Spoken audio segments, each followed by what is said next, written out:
하나님의 말씀 사도행전 8장 1절에서 8절 말씀입니다. 하나님의 말씀은 신약성경 200페이지 전후에 있습니다. 사도행전 8장 1절에서 8절 말씀.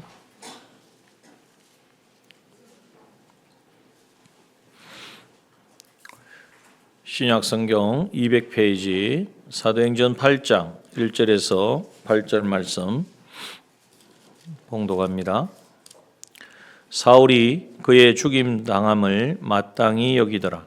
그날에 예루살렘에 있는 교회에 큰 핍박이 나서 사도 외에는 다 유대와 사마리아 온 모든 땅으로 흩어지니라. 경건한 사람들이 스데반을 장사하고 위하여 크게 울더라. 사울이 교회를 잔멸할세 각 집에 들어가 남녀를 끌어다가 옥에 넘기니라. 그 흩어진 사람들이 두루 다니며 복음의 말씀을 전할세 빌립이 사마리아 성에 내려가 그리스도를 백성에게 전파하니 무리가 빌립의 말도 듣고 행하는 표적도 보고 일심으로 그의 말하는 것을 쫓더라. 많은 사람에게 붙었던 더러운 귀신들이 크게 소리를 지르며 나가고 또 많은 중풍병자와 안전뱅이가 나으니 그 성에 큰 기쁨이 있더라. 아멘. 예. 오늘 이 본문의 말씀을 우리가 함께 나누면서 가져야 될 먼저 단어가 있습니다. 뭐냐면 1절에 보면 중반쯤에 예루살렘에 있는 교회에 뭐가 일어났습니까? 큰 핍박이 일어났다. 여기 큰 핍박은 어떤 정도냐면 이 큰이라는 이 단어를 원어에 보면은 메가라고 하는 말의 기원이 됩니다. 메가라는 말은 뭐 요즘 많이 쓰잖아요. 메가 커피도 있고 메가 처지도 있고 100만 정도가 되는 100만 이상의 것을 말하 크다 이런 말을 가집니다. 정말 감당할 수 없는 인간으로서 우리의 모든 환경과 여건은 도저히 극복할 수 없는 그런 핍박이 어디에 있었습니까? 예루살렘에 있는 교회에 나타났다는 거예요. 찾아왔다는 거예요. 마치 오전의 말씀처럼 우리 주님을 모시고 가는 인생의 항해에서 풍랑이 일어나는 것 같은 큰 풍랑이 일어나서 감당할 수 없는 그런 상황과 같다는 것입니다. 그런데 이 큰 핍박이 예루살렘 교회에 일어났는데 이제는 8절에 보니까 어떤 말씀이 있습니까? 그 성에 큰 기쁨이 있더라. 큰 핍박과 견줄 수 있는 그보다 더 큰 핍박도 크고 정말 감당할 수 없는 그런 어려움과 그런 난관과 정말 주어진 상황이지만 그러나 그것을 능히 넘어설 수 있는 그것을 감당할 수 있는 받아낼 수 있는 기쁨이 있더라. 근데 어디에 그 기쁨이 있었습니까? 그 성에 있었는데 그 성이 어딜까요?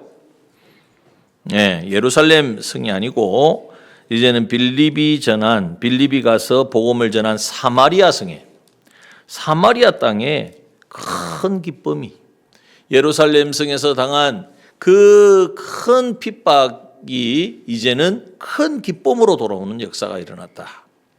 오늘 이 말씀을 우리의 삶을 생각해 보면서 여러분 우리의 삶에 정말 큰 핍박, 때로는 큰 어려움, 인생에 찾아온 정말 풍랑과 같은 광풍이라고 성경 말하고 있죠, 그죠?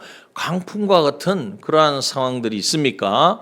오늘 이 본문의 말씀을 통하여서 하나님께서 큰 핍박이 일어났는데 그것이 큰 기쁨으로 돌아오게 하신 것처럼 오늘 우리에게 있어서 일어나는 모든 인생의 광풍의 문제가 그걸 능히 받아낼 수 있고 없어지는 게 아니에요. 능히 감당하고 오히려 그것을 통하여서 큰 기쁨을 누릴 수 있는 기쁨은 다른 말로 하면 감사가 되어질 것이고 찬양이 되어질 것이고 하나님 앞에 영광이 되어진다는 거예요. 그러한 삶이 우리 가운데 있기를 축원합니다. 이것을 우리가 먼저 말씀을 통해서 하나님께서 이렇게 지금 내 삶 가운데 역사하실 것이라는 기대를 가져야 됩니다. 그 기대를 가지고 말씀을 오늘 우리가 대해야 되는데 이 말씀은 이제 그 사도행전의 말씀에 쭉 이어서 예루살렘 사도행전 1장 8절 우리는 잘 알지 않습니까? 사도행전 1장 8절이 뭡니까? 오직 성령이 너희에게 임하시면 너희가 권능을 받고 어디서요? 예루살렘과 온 유대와 사마리아와 땅끝까지 이르러 내 증인이 되리라 하시니라 하셨는데, 이 말씀이 그냥 이렇게 말씀한 게 아니라 하나님은 한번 말씀하셨으면 그 말씀을 반드시 이루십니다. 건너편으로 가자고 했으면 주님이 가게 하시는 것처럼 하나님이 선포한 말씀은 반드시 이루어진다는 사실을 우리가 믿을 때에, 그러면 우리는 뭘 붙잡고 가야 되느냐? 세상의 사람들의 말과 시대의 흐름과 여러 가지 상황과 여건을 따라가는 것이 아니라 하나님의 약속의 말씀이 신실하게 이루어질 것을 믿고 그 말씀을 따라가야 돼요. 그 증거가 뭐냐면 먼저는 이 사도행전 2장에서부터 시작되죠. 1장 끝에서부터 이제 예수님이 성천하시면서 몇 날이 못 돼요. 아버지의 약속한 것을 기다리라고 했을 때에 이제는 마가다락방에 모여서 그때 예수님 성천하실 때는 한 500여 명의 성도가 있었지만은 마가다락방에 모인 성도는 120명이었어요. 120여 명의 성도들이 모여서 이제는 예수님 말씀하신 대로 전심으로 기도하기를 힘쓸 때에 어떤 일이 일어났습니까? 사도행전 2장에 보니까 성령 세례를 받았어요. 성령의 충만을 받고 나니까 그들이 뭐 했습니까? 담대하게 나가서 복음을 전했습니다. 처음에는 두려워가지고 문을 꽁꽁 잠그고 이제는 어쩔까? 우리 앞으로 예수님은 이제는 안 계시고 성천하시고 이제는 우리만 남았는데 어떻게 해야 될까? 염려하고 근심하고 두려워했던 그들이 성령을 받고 나니까 담대하게 나가지고 복음을 누가 시키지도 않았는데, 누가 떠밀지도 않았는데 복음을 전하는 역사가 일어난 줄 믿습니다. 오늘 우리도 마찬가지입니다. 여러분, 이게 우리에게 있어서 일어나는 놀라운 역사가 돼야 돼요. 자, 그래서 이 복음이 전거되어 시작하니까 어떤 일이 일어났느냐? 많은 기적과 이적의 역사가 일어났죠. 그 사람들은 뭐 술을 취했니 어쨌니 뭐 방언도 하고 그러니까 이상하게 말을 하지만, 그러나 그런 것에 연연하지 않았어요. 나면서부터 안전뱅이 된 자도 일으켜 세우고요. 누가 일으켜 세웠죠? 나사렛 예수 그리스도의 이름이 여기 있잖아요. 나사렛 예수 그리스도의 이름으로 일어나 걸어라 하니까 그 말씀에 베드로와 요한이 능력이 있는 것이 아니라 나사렛 예수 그리스도의 이름의 능력이 나면서부터 안전뱅이 된 자 그를 일으켜 세웠고, 그걸로 인하여서 이제 성전에 많은 사람들이 놀랐죠. 그런데 그러면 사람들이 다 예수님께 돌아올 줄 알았는데 오히려 핍박이 더 심해집니다.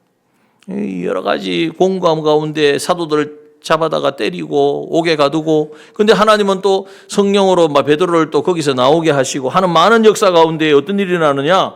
교회가 예루살렘에 많은 사람들이 예수를 믿고 돌아오기 시작하는 거예요. 성령 받은 사람은 120여 명의 사람이었지만 그들이 나가서 복음을 전할 때에 하루에 3,000명씩 회개하고 돌아왔습니다. 그리고 또한 복음을 전할 때에 많은 사람들이, 뒤에는 5,000명도 돌아오고요, 많은 사람들이 예수 믿고 구원받고 놀라운 역사가 일어나는 거예요. 그런데 이런 하나님의 하시는 역사가 더욱더 흥왕되어질수록 뭐도 함께 역사하느냐? 마귀의 역사, 악령의 역사도 함께 일어나는 거예요. 왜? 그걸 막아야 되니까.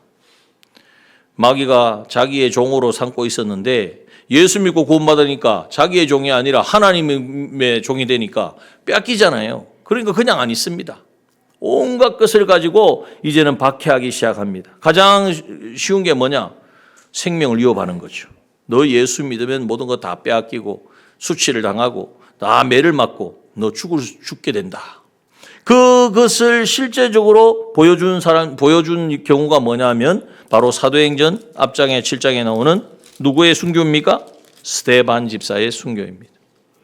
자, 그런데 한번 보세요. 예수님을 실제로 예수님이 계실 때 함께 다녔던 사람들, 제자들이죠. 그들은 이제 성령 받고 그 후로 그들은 사도라 일컬음을 받았습니다. 근데 사도들이 이제는 순교도 당했지만, 야고보도 순교를 당하고 했지만 그들만 강한 게 아니에요.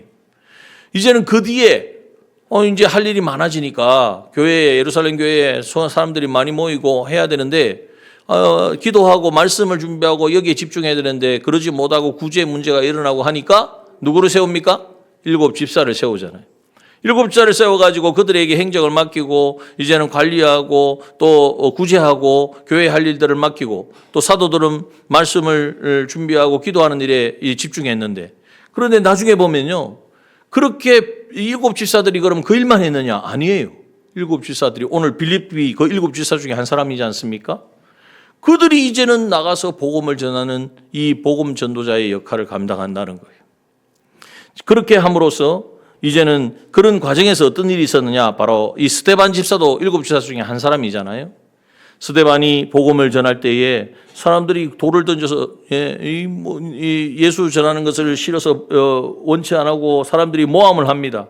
이 사람이 박해를 하는 거죠. 성령의 역사를 부인하고 신유의 역사도 부인하고 예수님의 부활도 인정하지 않고 교회의 존재도 부인하고 어쨌든 교회를 그냥 없애버리려고 하는 거예요. 그런 도전 앞에서 이제는 이 박해가 스데반 집사의 죽음을 통하여서 더욱더 심화되어져 가는 거예요. 그전에는 사도도 잡혀가고 또 죽임도 당했지만은 일반 이제 성도들까지도 고난을 당하고 급기야는 돌에 맞아서 예수 믿는다는 이유 때문에 돌에 맞아 죽는 역사가 일어나니까 어떻게 보면은 이제는 사람들이 안 믿을 것 같잖아요. 복음이 여기서 중단될 것 같잖아요. 그런데 그렇지 않다는 거죠. 핍박은 극심하여지지만은 오늘도 본문에 나오는 것처럼 8장 1절에 보면 사울이 그의 죽음 다음 스데반이 죽임 당하는 건 당연하다. 이렇게 사울이 그 당시는 예수님을 영접하지 않았기 때문에 그런 거죠. 그런데 그날에 핍박을 당하는 그날에 어떤 일이 일어나요? 예루살렘에 있는 교회에 큰 핍박이 일어났어요. 스데반 집사의 죽음과 동시에 이제는 교회를 잔멸하고 여기에 나오는 것처럼 뒤에 보니까 사울은 교회를 완전히 없애려고 남녀를 끌어다가 옥에 넘기는 아주 극심한 핍박이 일어났다는 거예요. 그러면 그걸로 이제 더 이상 복음은 증거되지 않을 것 같은데 그렇지 않습니다. 8장 그 이후로 보니까 4절에 보십시오. 그 흩어진 사람들이 두루 다니며 이제는 이 고난을 받아서 이제 1절 끝절에 보면은 유다와 사마리아 모든 땅으로 흩어졌다 그랬어요. 그러니까 아까 말씀드렸잖아요. 사도행전 1장 8절에 성령이 너희에게 임하시면 권능을 받고 예루살렘과 온 유대와 사마리아와 땅끝까지 그 말씀 그대로 지금 이루어지고 있잖아요. 사람들 보기에는 핍박이 고난이지만은 그러나 그 고난이라는 핍박을 통해서 이제는 그들이 흩어져서 어디를 가느냐? 유대 땅에 흩어지고 사마리아에까지 가서 사마리아 원래 안 가는 데지 않습니까? 예수님이 계실 때도 사마리아 땅은 유대인들이 밟지도 않는 땅인데 예수님은 그곳에 그 사마리아 여인을 만나러 가셨잖아요. 그런데 빌립이 유대인이면서 이 사마리아 땅에 들어가서 거기서 뭐 했느냐? 도망갔으면 조용히 숨죽여서 지내야 되잖아요.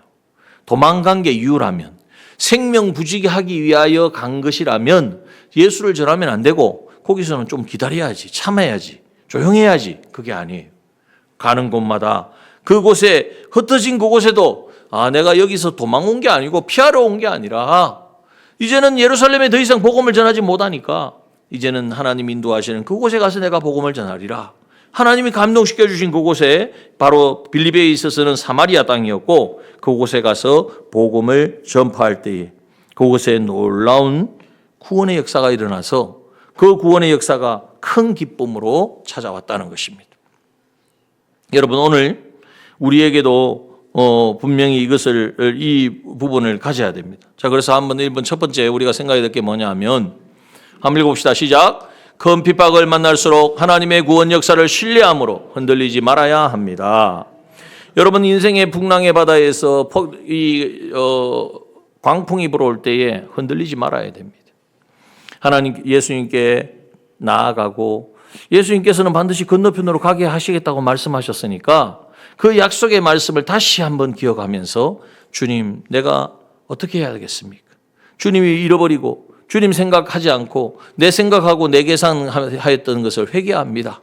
그래서 하나님의 구원 역사를 신뢰함으로 나아가야 돼요. 그런데 우리는 보통 어떻게 하느냐? 어려움이 생기면 이거 어떡할까? 전전긍긍하고 그 해결하기 위해서 이 사람 저 사람을 찾을 때가 너무나 많다는 것입니다. 그러므로 반드시 기억해야 됩니다. 우리 그리스도인이 예수 믿고 구원받고 하나님의 자녀로서 믿음 생활을 하려고 하면 고난이 찾아올까요? 멀리 도망갈까요? 네, 반드시 찾아온다는 그 고난은 무엇에 대한 고난이겠습니까? 그걸 잘 생각해야 돼요. 고난이 오면 우리는 다 피해야 되고 고난이 오면은 이거 손해보는 것 같고 그럴까요? 아닙니다. 여러분, 십자가가 고난이죠. 아닙니까? 십자가가 고난 받는 거지 않습니까? 근데 고난이 유익입니까? 불이익입니까? 이걸 기억해야 됩니다. 예수 믿고 구원받아 하나님의 자녀로서 믿음 생활하려는 데 있어서 당하는 여러 가지 어려움이 올 때에 이걸 어떻게 우리가 받아들여야 되냐 하면, 하나님께서 나를 연단시키시고 점검과 같이, 점검이 되려면요, 물에 넣었다 불에 넣었다가 담금질을 하고 두드려 패고 우리가 그렇게 다듬어져야 된다는, 그러기 위해서 고난을 주신다는. 그래서 고난을 주실 때 우리는 먼저 내가 주님을 잃어버리진 않았는가, 먼저 자신을 점검하고, 주님을 잃어버리지 않고 있는데도 고난을 당하는 것은 이 가운데 하나님의 뜻이 있고 계획하심이 있다, 나에게 하나님 주시는 사인이 있고 메시지가 있다는 사실을 기억해야 합니다. 그러므로 여러분, 우리가 어떨 때는 억울하고 어떨 때는 감당할 수 없고 어떨 때는 화날 수밖에 없는 그런 상황을 만나기도 합니다. 그럴 때 참 힘들죠. 여러분, 그런 가운데에서도 하나님 주신 현실, 하나님이 허락하신 이 상황 가운데에 고난이 내게 유익이라 하신 말씀을 붙잡고 반드시 주님은 나에게 유익한 것을만 주신다. 그 유익은 세상 사람한테 내 원하는 대로 되는 게 아니에요. 주님을 닮아가고 주님을 알아가고 믿음으로 살아가는 데 있어서 꼭 필요한 현실로 주신다는 사실을 믿고 우리는 흔들리지 말아야 된다는 겁니다. 모세가 40살에 뭔가를 해보려고 그랬어요. 혈기도 왕성하고 지식도 있고 이스라엘의 왕자로서 다 준비되었잖아요. 문무가 겸비된 사람이었어요. 이거 누구를 쓰겠습니까? 하나님 쓰신다면 당연히 자기를 써야 된다고 생각했겠죠. 그런데 하나님은 40세의 혈기왕성한 모세를 저 미디안 광야로 보내셨어요. 그리고 아무 말씀도 안 하시고 40년 동안 뭐 했습니까? 목동 생활하게 했어요. 양치기. 그때 모세가 원망하고 한탄하면서 어떻게 하나님이 이럴 수가 있나? 내가 애굽에 받아야 될 그 영광을 다 포기하고서 이 백성을 위해서 뭔가 하려고 했는데 하나님은 나를 몰라주셔. 이렇게 했다면은 하나님이 다시 모세를 찾아오셨을까요? 아니죠. 80세가 된 모세에게 하나님은 떨기나무 가운데에 찾아오셔서 그때 하나님이 하실 일들을, 그래서 우리가 고난을 당하고 정말 생각지 못한 그러한 어려움을 당한다고 해서 우리가 원망하고 불평할 것이 아니라는 것입니다. 우리나라도 그렇습니다. 우리나라에 남북전쟁이 있었습니다. 6.25죠 말하는. 전쟁은 참 비참한 것이죠. 저는 전쟁 세대가 아니기 때문에 그 구체적인 건 모릅니다만은 우리 겪으신 분들이 다 계시잖아요. 일제시대부터.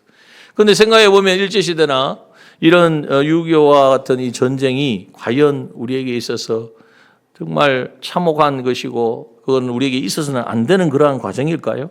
그런 것일까요? 아니죠. 여러분, 6.25의 남북전쟁을 통해서 다 그런 건 아니지만 그래도 우리가 정말 믿음의 순수성, 또 신사참배와 같은 일제시대를 통해서 정말 하나님을 어떻게 믿는가에 대해서 분명히 드러나게 하셨어요. 그리고 우리 남북전쟁을 통해 특히 부산은 그렇지 않습니까? 북한에 계신 거기서 신앙생활, 예전에는 평양이 더 잘 믿었거든요. 평양 땅에 대부흥의 역사가 일어났던 곳이 평양 땅 아닙니까? 그런데 거기에 신앙생활 하던 분들이 이제 내려와가지고 피난민들이 모여서 교회를 세운 교회들이 부산에 많이 있지 않습니까? 초량교도 그러고 몇몇 교회가 그렇지 않습니까? 그런 신앙들이 전수되어지게 된 거죠. 그래서 그들이 피난 와서 기도하고 복음을 전함으로 복음화되었고, 그래서 교회들이 세워지는데 일조를 하게 되어진 것입니다. 고난이 내게 유익이 되어지는 것이죠.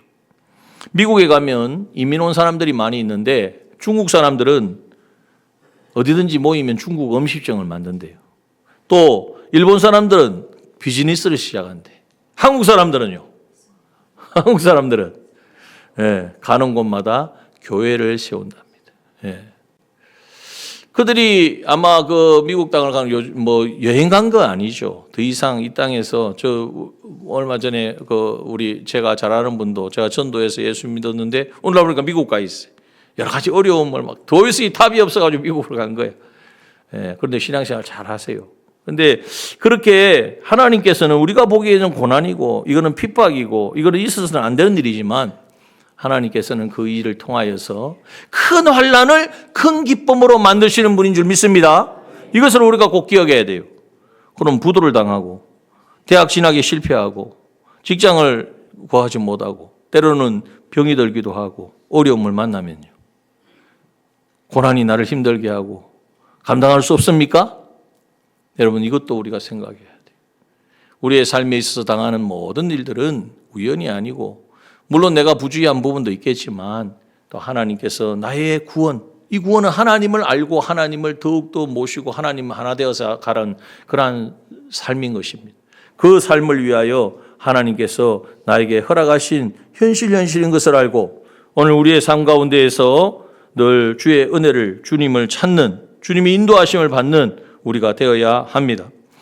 오바마 대통령이 지금 이제 퇴직했지만은 오바마 대통령이 한때 어떤 말을 했냐면 한국을 배워야 된다 이런 말을 자주 했습니다. 미국이 한국을 배워야 된다. 그런데 그가 그런 한국 교육에 대한 강한 인상을 심어준 사람이 있었어요. 그 사람이 누구냐 하면 오바마 대통령의 입법 특별 보좌관으로 임명된 크리스토퍼 강이라고 하는 변호사입니다. 근데 크리스토퍼 강이라는 이 변호사는 누구냐? 궁금하시죠? 부시 행정부에서 국가장애위원회 위원으로 활동해온 제가 말씀드렸던 고 강용우 박사의 둘째 아들입니다. 강용우 박사는요, 부시 대통령이 이제는 물러나고 그 다음 오바마가 들어섰잖아요. 근데 부시 대통령을 모시는 그 마지막 날에 그의 아들, 둘째 아들이 새로운 대통령의 보좌관으로 이제는 또 백악관에 들어온 것이죠. 놀라운 일이죠. 한국 사람으로서 미국 정치계의 최고 고위직에 진출하게 된 것이 개인으로도 쉬운 일이 아닌데 아들, 가족이 그렇게 된다는 것. 그런데 강용우 박사가 그럴 만한 사람, 그런 어떤 모든 조건이 되어 있었느냐? 아니잖아요. 그는 14세의 축구공에 눈을 맞아가지고 눈을 실명했습니다. 눈이 보이지 않으니까 맹학교를 다녔고 그 과정 중에 아버지도 돌아가시고 어머니도 너무 놀라서 몇 년 후에 돌아가시고 자기 집에 소녀 가장이었던 누나도 너무나 그 일터에 가서 공장에서 일을 많이 해가지고 과로로 일찍 세상을 떠났어요. 그리고 남은 3남매가 있었는데 뿔뿔이 이제 흩어진 거죠. 누가 누구를 책임지겠습니까? 아무런 살 희망도 도움도 보이지 않았던 그때. 그러나 그에게는 어릴 적 그의 어머니로부터 물려받은 신앙이 있었습니다. 그는 이렇게 말합니다. 하나님은 자기 형상대로 사람을 만드셨다. 그러므로 나는 하나님으로부터 특별한 사명과 목적을 가지고 태어났다. 여러분, 태어날 때뿐 아니라 사고로 눈에 공을 맞아가지고 지금 눈이 안 보이는 상황에서 특별한 사명과 목적을 가지고 나는 태어났다. 비록 내가 고아의 맹인이지만 내 생명 이대로 나에게 존귀함과 사명을 주셨다. 그의 고백입니다. 이것이 어디로부터 온 것입니까? 하나님을 믿는 이 신앙에서 온 것. 그래서 그는 도무지 믿을 수 없는 이 현실 가운데에서도 하나님의 계획하심과 역사하심을 믿었고, 그런데 한국에서 맹인으로 이렇게 생활하려면요, 가는 코스가 정해져 있어요. 둘 중에 하나예요. 하나는 안마사, 하나는 점쟁이. 다른 길이 없다는 거예요. 그런데 이 길을 가기 싫어가지고 피할 수 있는 길이 뭔가 해서 찾은 게 뭐냐면 공부하는 거예요. 공부 외에는 이거 공부 안 하면 그냥 끌려가게 생긴 거예요. 그러니까 공부를 했는데 그때 하나님께서 참, 우리 하나님 얼마나 놀라운 분인지 몰라요. 그 아내인 서근옥 여사를 그 이화여대 학생이었는데 이제 그 맹학교, 중고 맹학교에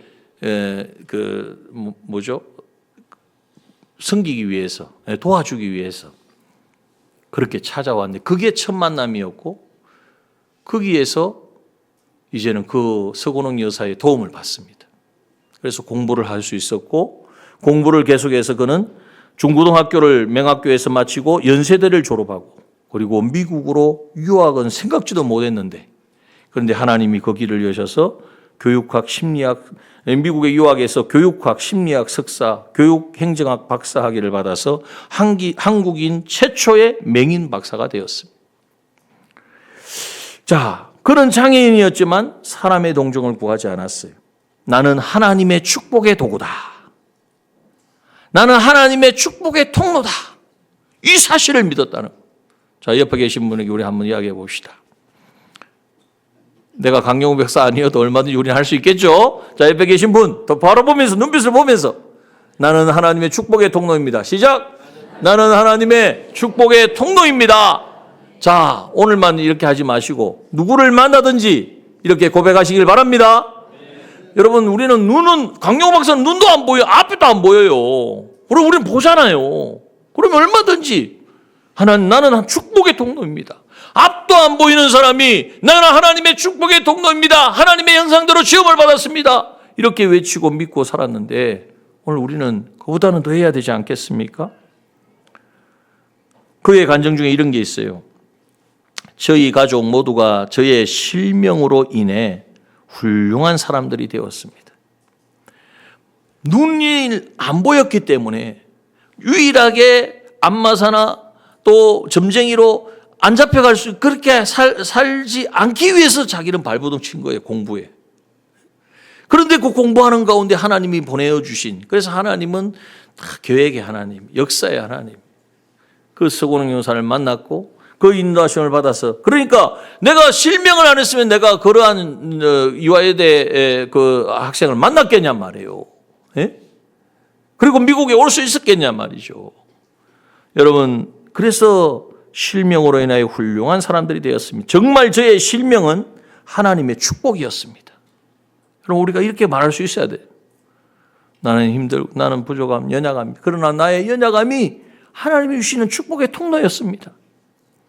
저의 아내는 저 때문에 장애 교육을 공부해서 전문가가 되었고 큰아들은 나의 눈을 고쳐주기 위해서 안과 의사가 되었으며 작은 아들은 나의 연설문 쓰는 것을 도와주다가 글을 잘 쓰게 되었고 변호사가 되었습니다.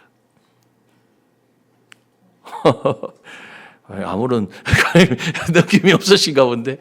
여러분, 내가 하나님의 축복의 통로라는 것을 믿고 눈이 보이지 않는 소경이지만 하나님이 나를 창조하셨다는 사실을 믿고 살아가니까 그 실명을 통하여서 우리 가족들을 하나님께서 다 훈련 전문가가, 교육 전문가가 아내는 되게 하고, 큰아들은 내 눈 고쳐주겠다고 눈은 못 고쳤어요. 눈은 못 고쳤지만은 그래도 아버지 눈은 고쳐주겠다고 열심히 공부해서 안과 의사가 되었다니까. 그리고 둘째 아들은 아버지가 원래 부시 대통령 행정부에 있었으니까 연설이나 이런 걸 많이 해야 되잖아요. 그걸 고쳐주다가 자기도 정치에 입문하게 되었다. 변호사가 되었어. 야, 하나님이 하시는 일은 놀랍죠. 네. 그래서 나의 실명은 우리 가족에게 큰 은혜가 되었습니다. 그 아들이 이제 이렇게 말합니다. 그 둘째 아들이 아버지로부터 공공 영역에서 봉사하고 어려운 사람들을 돕는 것이 중요하다는 것을 배웠기에 이 자리가 주어진 것 같습니다. 자기의 취임 연설에서 취임하면서 이렇게 고백을 한 말이. 여러분, 하나님의 하시는 역사는 놀랍습니다. 근데 그게 다 어디에서 이루어지는가? 다른 게 필요 없어요. 두 번째 한번 보세요. 두 번째. 하나님이 주시는 모든 상황 가운데에 원망 불평이 아니라 하나님은 여전히 살아계시고 나를 향한 목적은 변치 아니하시고 주님이 물을 건너편으로 가자고 했으면 풍랑이 일어도 갈 줄 알고 처음에는 좀 미지근하고 막 다른 생각했지만은 주님 살려주십시오. 주님이 하실 줄 믿습니다. 이렇게 나아갈 때에 우리가 주님이 인도하시는 그 인도하시면 순종하면요, 하나님은 이미 다 우리에게 가장 좋은, 가장 유익한 그 길로 우리를 인도해 주시는 것입니다. 눈 안 보이는 것보다도 이 세상에서 더 큰 것을 경험했고 체험했고 영원한 세상에, 영원한 세계에서도 뭐 소경으로 사는 건 아니잖아요. 영원한 하나님의 나라에서는 그렇게 사랑하는 모든 사람들과 영광 올리는 삶을 살게 되어질 것입니다. 자, 그래서 우리는 이것을 굳게 붙들고 이제는 이러한 하나님을 인정하고 우리는 살아야 됩니다. 그래서 두 번째를 띄워달라는데 안 띄워주네. 자, 한번 읽어봅시다. 시작. 핍박과 고난 중에도 복음 증거의 사명을 감당해야 합니다. 여러분, 이런 큰 핍박이 큰 기쁨으로 돌아오는 그 역사에는 뭐가 있었느냐 하면 핍박을 당해서 흩어졌어요. 유대와 사마리아로 흩어졌어요. 사마리아, 특별히 사마리아 성에 흩어진 찾아간 사람이 바로 빌립이었어요. 그런데 빌립이 5절에 보니까 사마리아 성에 내려가서 아무 말도 안 하고 그냥 어느 집에 꽁꽁 숨어가지고 예수 믿는다는 표도 안 내고 살았더라. 그런 말씀이 없어요. 거기에는 기쁨이 없어요. 그런데 오늘 본문에 보니까 뭐라고 말합니까? 그리스도를 백성에게 전파하니, 예수 전하다가 고난을 당해서 쫓겨왔는데 여기서도 복음을 전하는 거예요. 이것이 우리에게 있어서 사명을 감당하는 삶이라는 것입니다. 여러분, 큰 핍박을 당했다고 우리는 주눅들지 말아야 됩니다. 특별히 오늘 시대가 그렇습니다. 이 시대가 너무나 참 엄혹합니다. 코로나 이후로 한국 교회는 지금도 계속해서 마이너스를 계속해서 내려지고 있어요. 교회를 떠났던 사람이 돌아와야 되는데 가나안 성도가 돼가지고 안 들어오고 있습니다. 가나안 성도 아시죠? 교회를 안 나가. 그걸로 하면 가나안입니다. 가나안이 좋은지 안 나와. 교회를 안 나와.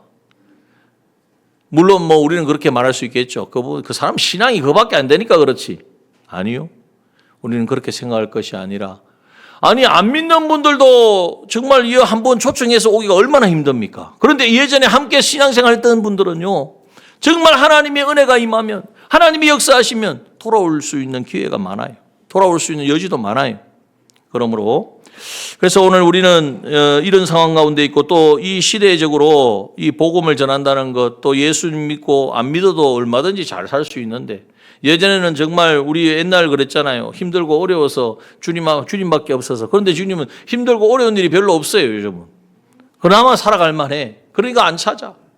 그러니 이런 더 어려운 지금 어떤 여건 상황 속에 있다는 거예요. 그런데 우리는 이러한 상황 속에서도 우리가 해야 될 일은 뭐냐? 오늘 빌립이 사마리아 성에 가서 거기서도 복음을 전한 일을 감당했듯이, 우리는 어디에서 어떤 상황에서나 이제는 복음 증거의 사명을 감당할 때에 큰 핍박이 큰 기쁨으로 돌아오는 놀라운 역사가 일어난다는 것입니다. 여러분, 교회에는요, 교회의 본질이 뭘까요? 예수 그리스도입니다. 그런데 예수 그리스도만 외치고 있으면 안 돼요. 예수 그리스도가 내 삶이 되어야 되고, 예수 그리스도가 내 삶이 된 사람은 예수 그리스도를 전하지 아니하고는 견딜 수 없는 것입니다. 그러므로 내가 복음을 안다고 하는 것은 복음을 전하는 자리에 전하는 자리에 있어야 된다는 것을 의미하고 있는 것입니다. 그래서 우리 남정의 모든 우리 성도님들은 이제는 전도자의 사명을 분명히 해야 됩니다. 주님 오실 그날까지 나는 복음 전하다가, 내 생애가 다하는 그날까지 나는 복음 전하다가 내 생애를 마치겠다. 형태는 다양합니다. 나가서 노방에서 복음을 전할 수도 있고, 또 제가 요번에 가가지고 좋은 걸 배워왔는데, 가두리 양식장을 만들어가지고 복음을 전할 수도 있습니다. 무슨 말이냐? 예수님이 말씀하셨잖아요. 온 유대와 예루살렘과 자기 집이잖아요. 자기 가정에 안 믿는 사람들 이름을 다 적는 거예요. 내년에 할 겁니다. 안 믿는 분들 이름을 다 적고, 또 예루살렘 가까운 친척 가운데 예수 안 믿는 사람들 다 적어요. 사돈 팔촌까지는 너무 멀고, 사돈 아니면 조카 이렇게 해서 하여튼 가까운 친족에 있는 사람들 이름을 다 적고, 그 다음 또 어디 있죠? 사마리아는 조금 먼 이웃들이 있잖아요. 그렇지만 이웃에 살고 있는 사람들, 나하고 관계 있는 사람들, 아니면 내가 가게를 하면 가게에 왔다 갔다 하는 사람들, 아니면 배달시키는데 관계 있는 사람들, 그렇게 해서 사마리아. 그리고 뭐가 남았습니까? 땅끝은 누구예요? 잘 몰라요. 길 가다 만난 사람들, 버스 타다가 버스 기다리다가 만난 사람들, 어쨌든 한 번에 복음을 전하는 사람들 다 이름을 적어. 그러면 몇 명 정도 될까요? 최소한 한 사람당 30명은 될 거예요. 그러면 10명이면 300명이에요. 우리가 지금 100명이 몇 명입니까? 계산이 안 되시는 분이에요. 10명이면 300명이고 100명이면 3,000명이고 200명이면 6,000명이고 6,000명을 놓고 기도하는 거예요, 우리가. 이게 실제로 저 포항에 계신 어떤 목사님이 실제로 해가지고 이번에 자랑을 해가지고 제가 감명을 받았어요. 매달 조그만 교회인데 매달 한 명씩 등록을 하더라는 거예요. 놀라지도 않으시네. 매달 한 명이 쉬운 일인 줄 압니까? 여러분, 근데 그러면서 그래요. 이게 가두리 양식장이다. 그냥 아무것도 모르는 데 가서 복음도 전하는데 나하고 관계된 사람 이렇게 적으니까 다 붙여놓고 기도할 때마다 그분들을 위해서 기도하고 그리고 때가 되어서 마음에 감동이 있으면 목사님 신방하면 우리 그 조카 한번 신방 갑시다. 그럼 가는 거예요. 가가지고 만나서 복음 전하고 그럼 한 번 만나고 되겠습니까? 또 만나야지. 또 가야지. 몇 번 가야 될까요? 나올 때까지 가야죠. 이렇게 우리가 계속 복음을 전하는 일을 하니까 그 교회가 배가로 성장했다는 거예요. 어떤 그 옆에 있는 교회는 진짜 요즘도 그런 데가 있는지 모르겠는데 일단 차도 잘 못 들어가는 그곳에 교회가 있어서 내 평생 소원 이것뿐 길가로 나오는 게 소원이었는데 그러기 쉽지 않잖아요. 그런데 기도하는데 어떤 분이 이제 전도를 받아서 나오셨어요. 그런데 어느 날 갑자기 아들이라고 왔는데 아들이 와가지고 우리 아버지 좀 잘 부탁합니다. 그런데 딱 보니까 차가 막 고장나게 생겼거든. 이 목사님 이 차 우리 아버지 저 사고 나면 안 되는데 내가 차를 바꿔드리겠습니다. 그래가지고 그 다음 날 그 다음 주에 스타렉스가 새 차가 왔다는 거예요. 그리고 또 어떤 분은 그 길이 너무 좁으니까 내가 길을 좀 더 포장하겠어요. 그러니까 포장을 해가지고 길을 넓혀가지고 아들들이 믿지도 않는 아들들이 말이죠. 여러분 별로 사실이 아닌 것처럼 이렇게 보시는데 저는 팩트를 이야기합니다. 제가 들은 거 실제로 경험한 걸 그분이 말씀하신 걸 지금 전하는 거예요. 여러분 그런 일이 일어나겠습니까? 안 일어나겠습니까? 어떻게 하면 일어납니까? 어디를 있든지 어디에 있든지 이 복음 전하는 이 사명을 감당하면요 하나님이 복음 전하는 게 우리의 사명이고 영혼 구원하고 잃어버린 양을 찾아러 이 땅에 오신 분이 우리가 그 일을 하겠다는데 주님이 그냥 두 손 네가 한번 해봐라 이러고 있어 계실까요? 계실 수가 없는 거죠. 근데 문제는 뭐냐면 주님이 우리를 잃어버린 양을 찾으러 오신 것처럼 찾아서 헤매고 찾고 찾아서 어깨에 메고 이렇게 구원해 놨더니 그 다음부터는 그냥 주님도 그냥 가까이 안 하고 또 그 다른 사람 내가 너를 사랑한 같이 내 이웃을 내 몸같이 사랑하라 그랬는데 관심도 없고 주님 마음이 어떠시겠어요? 그러니까 여러분 오늘 우리가 여기 본문의 말씀 그대로입니다. 말씀을 전할세. 자 보십시오. 5절에 사마리아 성에 내려가 그리스도를 백성에게 전파하니 6절입니다. 이게 중요합니다. 6절 보십시오. 다 같이 읽어봅시다. 시작. 무리가 빌립의 말도 듣고 말씀을 들어야 돼요. 말씀을 전하면 말씀을 듣는 거예요. 또 행하는 표적도 보고 보여줘야 돼요. 표적을 보여줘야 돼요. 우리가 무슨 수로 기적과 이적을 베풉니까? 하나님 필요하면 다 주신다니까요. 아까 말씀드렸잖아요. 그런 표적 아닙니까? 안 믿는 자녀들이 부모님 믿는다고 하니까 차가 그냥 막 오고 길이 넓혀지고 표적 아닙니까? 그런 표적을 보고 또 우리가 보여줄 표적은 내가 바뀌는 거예요. 내가 변하는 거예요.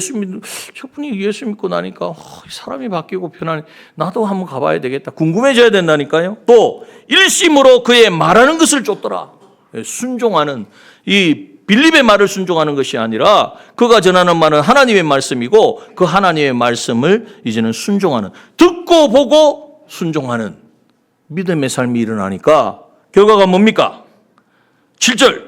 7절. 이런 일이 우리 가운데 우리 남정교회에 있기를 소원합니다. 읽어봅시다. 시작.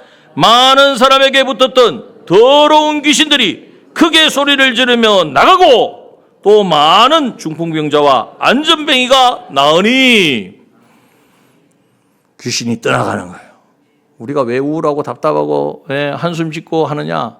마귀에게 사로잡혀서 그래. 이미 주님이 구원해 주셨는데 구원의 은혜는 다 잃어버리고 그냥 우리가 세상 사람처럼 사니까 그래. 여러분 복음 전하는 일을 하면 복음 전하고 그 말씀대로 순종하며 살아가면 악한 마귀 사탄, 마귀 귀신, 어두움 모든 것은 떠나가게 되어준 줄 믿습니다. 뿐만 아니라 중풍병자와 안전병이가 나왔다 그랬어요. 하나님이 하시면 신유의 역사도 일어납니다. 또한 우리 인간병도 고칠 줄 믿습니다. 우리의 인격의 병이, 내 성품의 병이 안 되는 것 고쳐져야죠. 우리가 그거 고치라고 이 땅에 있게 하셨는데 우리의 모든 인간병을 다 고치고, 그러니까 어떤 일이 일어납니까? 8절입니다. 다 같이 읽습니다. 시작. 그 성에 큰 기쁨이 있더라. 메가급 박해를 당했는데, 메가급 핍박을 당했는데 그것을 능가할 수 있는, 아니 그것을 능히 그냥 감당하고 이길 수 있는 메가급의 기쁨이 충만하여지는. 3번입니다. 다 같이 읽읍시다. 시작. 복음을 통해 회복과 치유의 큰 기쁨을 누리게 되어집니다. 어디 가요? 사마리아 성이요? 사마리아 성뿐만 아니라 또 어디 가요? 땅끝. 어디 가요? 우리 남정교회가. 또 어디 가요? 여러분들의 가정이 이러한 큰 기쁨으로 충만하시기를 주님의 이름으로 축원합니다. 여러분, 그러기 위해서 우리가 오전 오후에 주신 말씀을 꼭 붙잡고, 여러분 우리가 얼마나 살겠습니까?